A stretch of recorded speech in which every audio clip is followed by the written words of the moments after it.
Good morning, everybody. So glad that you are here. If you are still getting your coffee, that is A-OK. Grab a cup and come on down to the front. Bonus points for front row. I am so excited today to get to introduce Bill Craddock.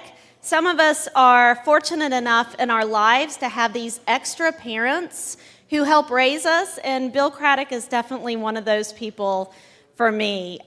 He is what I like to call the minister behind all the ministers, helping us to all take care of ourselves and soul and mind and body. And so he is here today to talk about his book, Restreaming, Thriving in the Currents of Retirement. Anytime we get to hear his wisdom is a big treat. So without further ado, Bill Craddock. Thank you.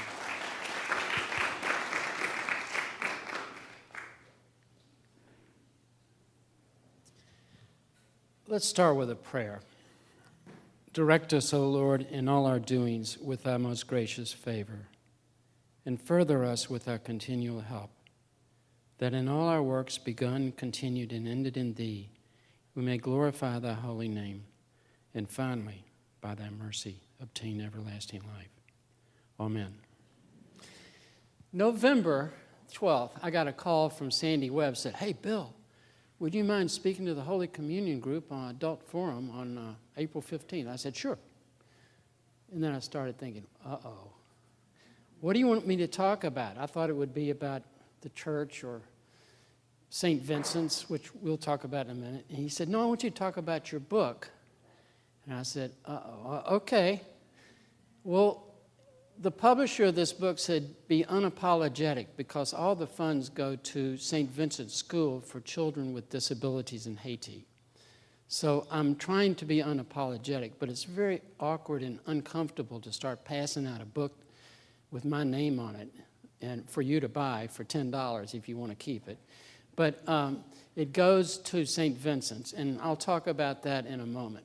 But there are three areas before I dive into a few of the articles in the book that I wanted to mention. Memory, metaphor, and meandering mysteries of life, the journey. But let's talk about memory just for a minute. I was driving back from the coast 2 weeks ago after Easter, and I was listening to a podcast by Krista Tippett on Being. She has a podcast every week. And her podcasts start with the questions, who are we? Where are we going? Where did we come from? And it kind of jars you for a minute. Wait a minute, those are mega questions. I don't think I got the answers to those right away. And so you listen to whatever the program is. But mega questions, or those big questions, are always there, kind of on the side. And sometimes we address them, we try to get our arms around them, sometimes we can't.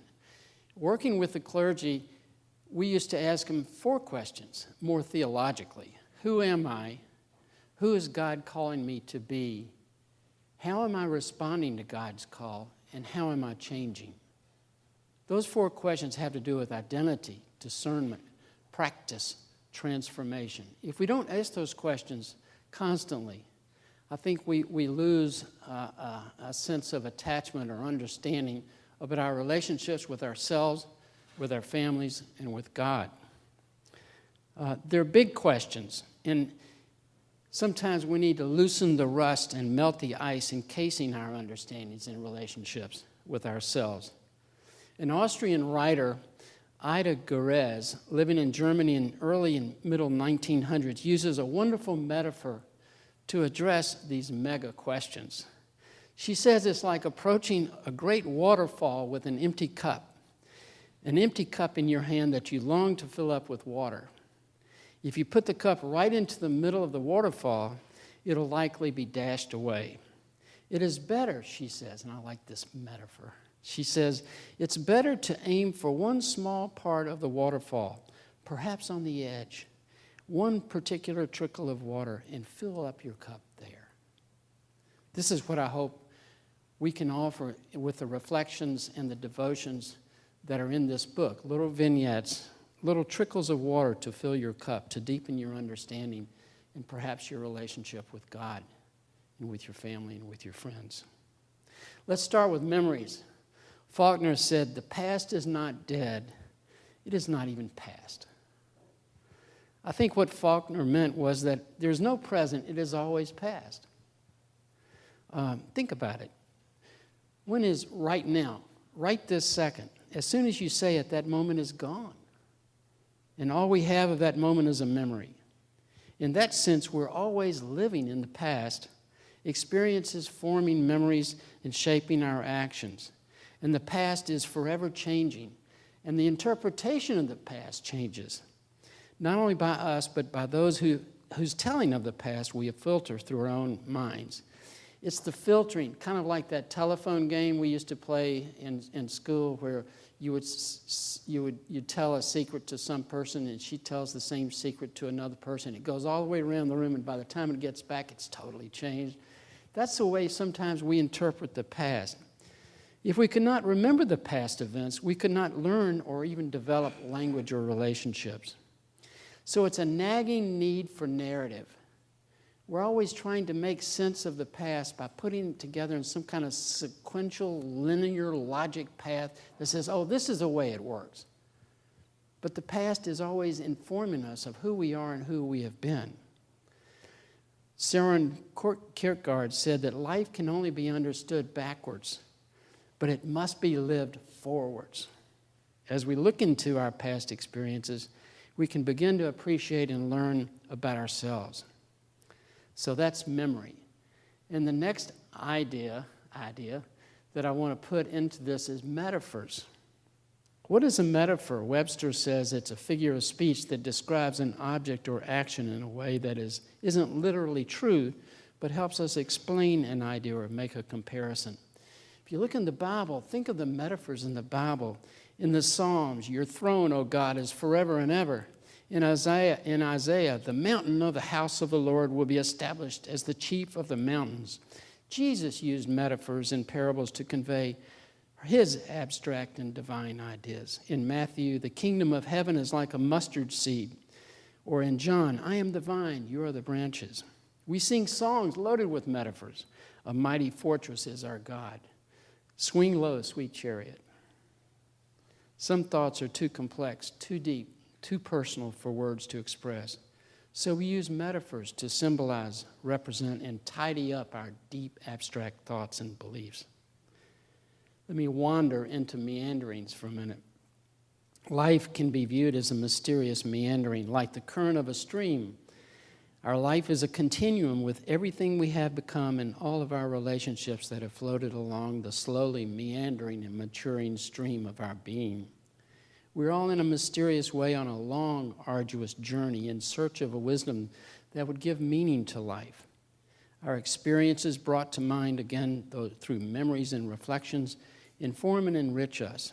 So we use metaphors and memory to ripen the fruits of our inner dialogue. Rumi, the Persian Sunni poet, said that knowing depends on the time spent looking. Knowing depends on the time spent looking. One of my favorite reflections is from a Jewish physician named Rachel Raymond. She wrote a wonderful book called Grandfather's Blessing. It's a great little book, little sections of reflections. And she says her aim in life is to pursue unanswerable questions in good company. I would like to say my aim in life is to pursue unanswerable questions with people I love and with God's grace. I'd like to add a little more theological profundity to it, but pursuing unanswerable questions in good company can be the most exciting part of getting closer and closer to what those mega questions are and how we actually can relate to each other. The book I wrote, or it sounds strange, wrote a book. The book is called Restreaming, and it's not really about retirement. It's about everything we do in life we're constantly revisiting or restreaming. And when I wrote this book, I was thinking about how a lot of our lives we're in a canoe paddling furiously with one paddle, one side and then the other. And there's this swift current, and we have to meet everyone's expectations and get there. But maybe if we could morph that canoe into a kayak, which is much more balanced, it's much more agile, nimble, and actually it has two paddles, two-bladed paddle, and you can actually play in the white water. I don't know how many people here had canoes and kayaks. Have you ever been in a kayak? You know you can spell it the same way backwards. So it's a palindrome. It actually has a balance in even the name. And a kayak is much more, I want to say, graceful in the water because it's in the water. You're down lower into the water, immersed into the current. And a kayak, when you run the rapids in a canoe, you're looking for the V's in the water, and you've got to shoot the rapids. When you're in a kayak, you can play in the rapids. You can actually find the little eddies and move around. So I thought that kayak would be a good metaphor for being on a new stream, a restream. And this gives us a chance to stop in the eddies and to take a look at what's going on. There are 5 major themes in the book, and they're intentionally, randomly placed throughout the book. So I didn't want this book to be a self-help, prescriptive, this is how you do it, but more of an invitation to flow along with your own kayak. And so the 5 major areas, I would say, is the journey of life, certainly, the currents, and the sacred spaces, legacy, and then the contemplation of dying and death. And so today, I thought I would just take one area, which would be currents. Maybe you could call it current events, the currents of life. And I would, if it's okay, I could maybe read a section about currents, and then we could discuss it. I don't know whether we should pass the mic around, which I'd like to do, and you can ask questions, but we can talk about the currents of life. And I left some books out there for you to flip through, and if you wanted to, you could turn to page 11. And on page 11 is a reflection about a current. If you'd like, I'd like to read it, and then we could see what your reaction or response would be. It's titled Silent Undercurrent, and it's a story. You know, all stories are true, and some actually happen. And this actually happened, so it's true. The light went out. I was scuba diving in a cold, dark limestone cave in Florida, alone, when my underwater flashlight was crushed by the pressure of 80 feet of water. As a 20-year-old college student on a spring fling, I was stupid and reckless to be diving into an underground cave with a freshwater river coursing through the limestone. The water had been crystal clear as I eased through the mouth of the cave, admiring the slippery freshwater eels darting through little openings and crevices. When the light went out, I somehow didn't panic. I knew that if I was very still, the river current would gently take me to the mouth of the cave and to the light of the outside world. In a few seconds, I could see the cave's opening and the sun's light shining through the water. I was safe, alive, relieved, and strangely humbled. As I reflect on this foolish experience of my youth, I think about the importance of being still and letting God's unseen, powerful current carry me forward to the light of life. At other times in my life, I've experienced this deep and silent undercurrent that has swept me along in God's providential ways of being. It ends with just a small little verse from Psalm 46, "Be still and know that I am God." Silent undercurrents. So I ask you, are there times in your life where you were still and you could feel the current, the undercurrent, the silent, deep currents of this journey that we're taking? And how did that feel, and what was the response? And has it happened more than once? Does it happen occasionally? And how could it happen again? This is not a rhetorical question. Does anyone like to share any times maybe when they were very still and they could feel the gentle pull of this silent undercurrent? Hester warned me that sometimes the crickets chirp when no one responds, so I can keep going. Yes, ma'am.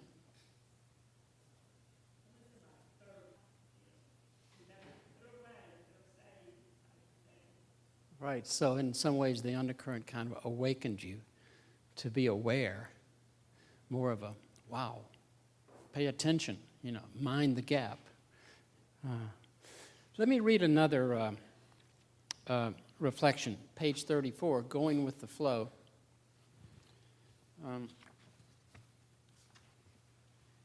Many years ago, my family went out west for a summer vacation. And one of the highlights was a raft trip down a swiftly moving river with plenty of rapids and white waters. And before launching our rafts, we sat on the bank with our helmets and life preservers and paddles, listening intently to our guide's instructions. I recall his advice as I was thinking about my family, my genetic pool, all sitting in one raft with me, to allow the flow of water to guide the raft through the rocks and boulders in the rapid sections. Don't try to paddle to avoid the rocks, he said. The river's current will float the raft along the course, but always keep the raft facing forward. As the time this advice seemed counterintuitive, common sense was to paddle away from danger. Following the guide's advice was important, and we successfully floated down the river. Our journey of life is a similar sojourn. We can't effectively avoid the hardships and challenges confronting us. We must courageously face forward and learn to go with the flow, allowing the current of life to guide us through the hard knocks and rocks in our life. We can't push the current or make the current go in a certain way. We can paddle to one side or the other and even pull ashore for a while, but we can't avoid those rocks. The river keeps flowing. Life keeps changing. What we can do is to stay alert, enjoy the ride, and gracefully allow the river to carry us. How many people have taken a raft trip, not a canoe trip or a kayak, a raft trip? You know when the current is pushing you along and you see those rocks, you say, "Oh my God, we're going to crash!" But all of a sudden, the current carries you around the rocks. You might bump into it, but it just kind of flows along. Life is like that, don't you think? Any comment about that? How does that feel? I think it feels of the journey of life. Yeah, and you think about, now that we have memories and we can reinterpret our memories, which I said, but you look back on those rocks and those boulders, that seemed so big when we were confronting them. And now we look back on them. Yes, they did impact the flow of the river, but we're still in the river, and we're still moving along. Good point, Barbara. Thank you. Another reflection? Anyone want to play on this metaphor?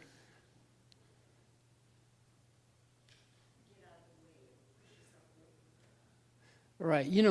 My father once told me bad news doesn't improve with age. If you have bad news, you have to confront it. You have to face forward. But sometimes you can't avoid the rocks. They're going to happen anyway.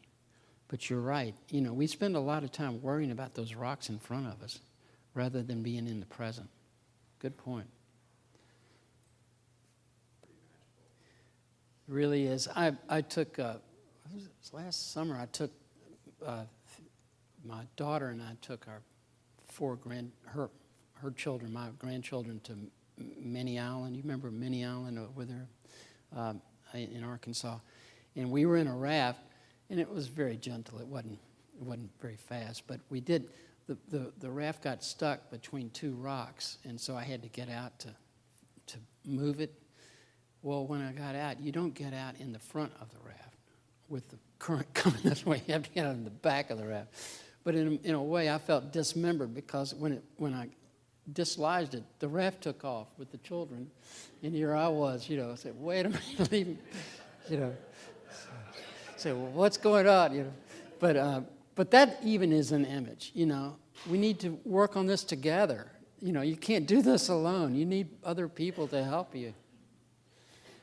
Let me try another little reflection. And there's several of these kinds of reflections. I just identified the ones that have to do with currents. Page 44 is called Living Streams. And I'll read that. When we think of streams, we assume there are beginnings and endings. The headwaters of a stream could be an underground river, a watershed from a high plain or mountains. Streams appear to be living waters, constantly moving, enriching the biodiverse life along its course. Streams are in constant motion with currents continually emptying the water into larger streams, rivers, lakes, and even oceans. Each molecule of water is swept eventually into the ocean, along with billions of other molecules. Our life can be viewed as on a journey in a stream. We sense intuitively that we are carried relentlessly along into more experiences. In the early stages of our younger life, the water carries us rapidly and chaotically around rocks, obstacles, over falls, rushing in shallow white water and turbulence. In the later stages of life, hopefully, we have an intuitive sense that the stream slows in a deeper, more gentle current with fewer obstacles and more experience-based wisdom and confidence. We can see ourselves with many opportunities to engage and enrich others along the way. Our life flows, never ceasing in the stream until we join, blend, and unite with other streams and pour into the infinite ocean of eternity. John Muir says, the rivers flow not past, but through us, traveling, tingling, vibrating every fiber and cell of the substance of our bodies, making them glide and sing. I've only been trout fishing 4 or 5 times, but I have all the equipment. And, if you've been trout fishing, you wear those waders up to here, and you have all this vest with all these pockets and these little things that hold the flies, and, a little snip thing to cut the leader. Well, I think I knew what I was doing. And so I went trout fishing, and I had all the equipment, and we went the guide the first day, and the second day, this friend and I, he went down a little bit farther on the stream, and I was up here, and I took my pole, and a fly rod is a long, thin pole, and it's tapered, and the line is very, very thin, and then it gets thicker as it closer to the reel. So it's the front of the line is called a tippet, I found out, and so it's really light. So this fly, I went like this 2 or 3 times, and I just threw it one more time, and I looked down, and it was all tangled into knots. The whole, all this line was just tangled into knots, and with my fat fingers, I was trying to undo the knots, and I was trying to so I could catch a fish. I said, wait a minute. I'm here to enjoy this. Let's slow down, and let's look at these knots that I would need to untangle. Don't cut them and retie it. Let's just take it easy here. Just take a deep breath and just look around and just see what's going on in this stream. And I realized that to be in the present, it wasn't about solving things to get on with the next event. And catching that fish, which was a catch and release place anyway, that wasn't the objective. The objective was to be in the moment, to be on the stream, and to just be aware of being in the presence of God. And it was a very, I would say, sacred space for me to untie that knot. And it didn't care how long it took. It was just a place to be.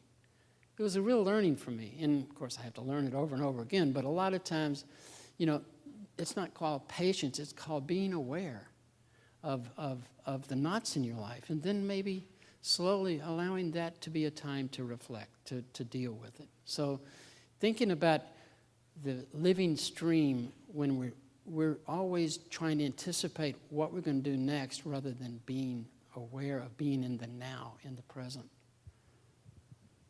Comment? Questions? Anyone like to share their own knot story or fishing story about that? The long river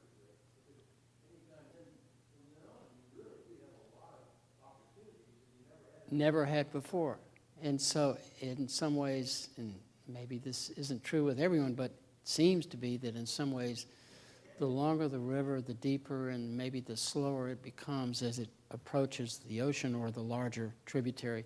And that gives you more choices and maybe even more, you're no longer directionally challenged.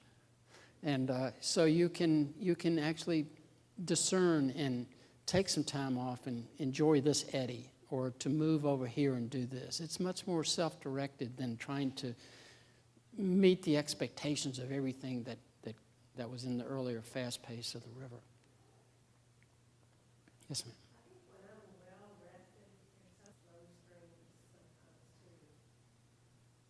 Yeah, and there's another reflection about it. Sometimes you need to just get off that river.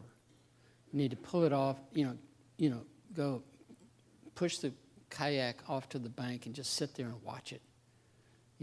It's not, you need those times too, those times of giving yourself that space to just be, not to do.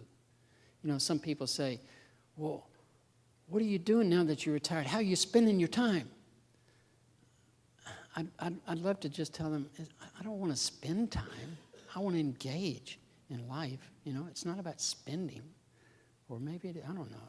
It's hard to answer those kind of questions when you just need to be in relationships. Is this okay if I just kind of drift along here?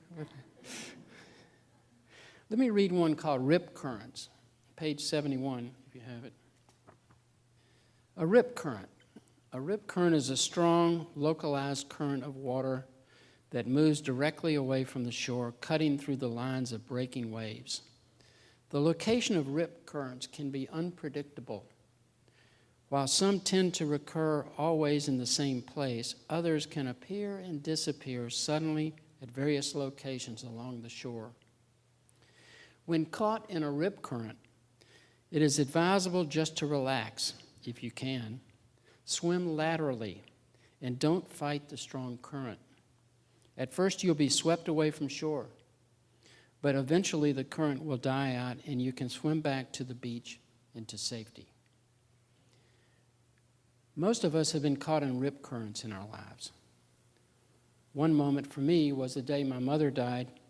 I thought I was prepared for her death. She had been seriously ill and bedridden for years.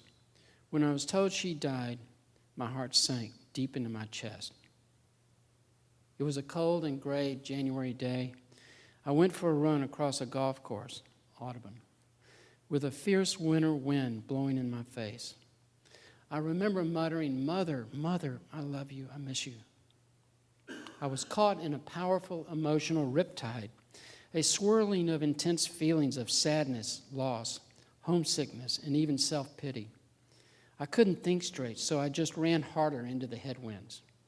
I took some time with family and friends before I could return to the shore and resume my life with this new and radically different identity as a motherless child. The rip current can throw you out where you feel totally alone and distant from what you thought was normal, what you thought was your life, your own identity. But then as you work your way back to shore, when you can come back with a family, with friends that can surround you with love, then maybe you can create a new normal, a new way of being, and you could continue to be alive and thrive on the shore. It's a maturity that we didn't know we had when we get back to the shore after we've been on a rip current.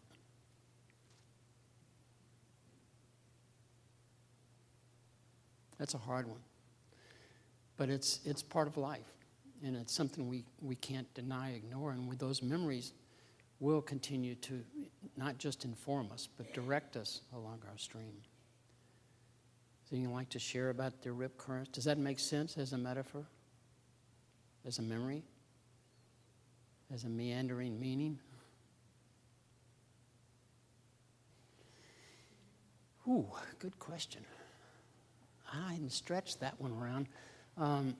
His question was, explain the difference between the rocks and the rip currents. That's another unanswerable question. We'll pursue.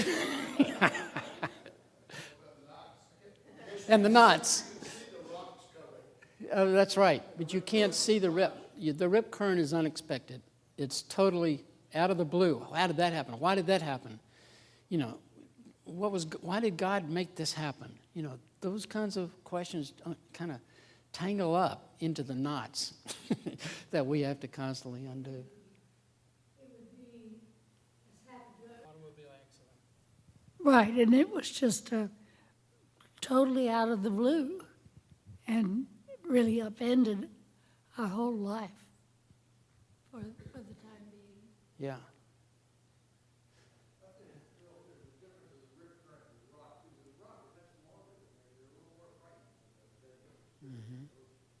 And if someone's lifeguard on the beach sees you going out of the rip, they don't jump into the rip current. They go off to the side because they can't experience that rip current that person's in. They have to save them by bringing them back around, not against the rip current. Anyways, yeah, you know where it is. Yeah. Like, well, how would you, why would you fight this? Yeah. That's easy to say when you're not in it. Right, right. I think we underestimate the power of our emotions, that can drive us to do irrational things, how we act out sometimes like that. Other comments? Yes, ma'am, in the back. Oh, that's a great one. The snags. Tell me about the snags. What happens with a snag? Right? I think a snag is kind of like you don't have a way to let go. You know how you do some things and you can't let it go? Or something happens to you, or you said something wrong to someone, or someone said something wrong to you, and it just kind of bothers you. You don't ever let it go. It's kind of like being snagged. And you can't advance because you've got this obsession about what happened that you can't fix or you need to fix. That's good. I like snags. Okay. How much time do we have? 10 more minutes? Well, I'd like to turn to page 60 and kind of end with a personal experience I had in Haiti. And this is titled, In His Hands. 6 months after the earthquake in Haiti, it was January of 2010, I walked through the iron gate surrounding a 10-foot concrete boundary wall topped with razor wire in Port-au-Prince, Haiti. Over 250,000 people had died in this devastating earthquake in January 2010. As a part of an Episcopal support team, I was visiting St. Vincent Center, an Episcopal school for handicapped children. A middle-aged man with a big smile, no arms, no legs, was propped in a chair welcoming us in perfect English. His name was Jojo, and he was a resident at St. Vincent since he was a small child and had learned 3 languages and now was a well-known artist who painted with a brush held in his lips. School was in session with several classrooms filled with eager students, some blind, some deaf, some with missing limbs. One actually was taking notes with his foot with a pen between his toes, but all focused and engaged in learning the material from each other. Many sighted children waved to me with a winsome smile as I passed by their temporary plywood classrooms. The original buildings of the school had collapsed in the earthquake, killing 7 children and teachers and severely injuring others. In the distance, I heard a choir singing a somewhat familiar hymn. I climbed the steps to a second-floor classroom and peered through an open window to see over a dozen teenagers led by an adult choir master. Everyone in the room was blind. They were joyfully singing in Creole. Although I don't understand Creole, I knew the tune and could sing quietly to myself, "He's got the whole world in his hands." I remember that almost everyone had a beaming smile as they held hands and swayed with the music. It was a sacred moment to experience their special brew of joy, faith, hope, courage, and love, all in their beautiful young voices and their innocent faces. I was humbled as I realized that God's hand and presence was in this poor, devastated country, in this school, in the hearts of these children, and even in me. But that was an experience I had in 2011, and it's kind of stayed with me. And after I retired, the bishop of the diocese asked me if I would be involved with that school. And so I agreed 2 years ago and developed a new board that's majority Haitian. And we moved the school from these temporary quarters to a new school right in a suburb of Port-au-Prince, kind of like a school in Germantown, in distance. And we have 200 students, 90 are blind, 90 are deaf, 60 are blind, and about 50 are mobilely challenged. And I just got back Friday night from Haiti. I spent a week there with the children and with the board.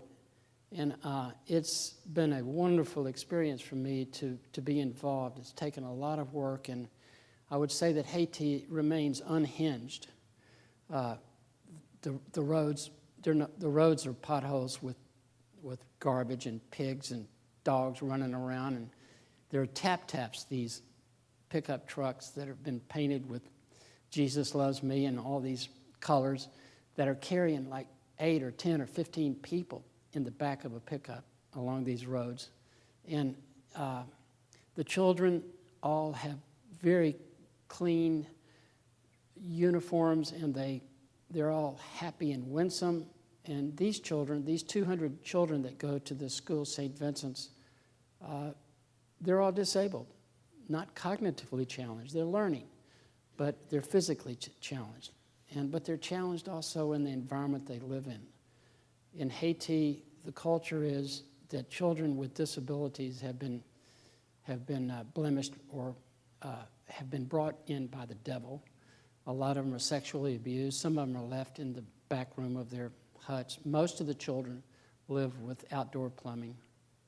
I could go on and on, but it's been a wonderful experience to work with them. It's not fun. People say, "Did you enjoy your trip?" I say, "No, I never enjoy it, but it is rewarding." And we're making great progress in developing this school. I just hired a principal last week who can speak 6 languages, has a PhD in special needs education.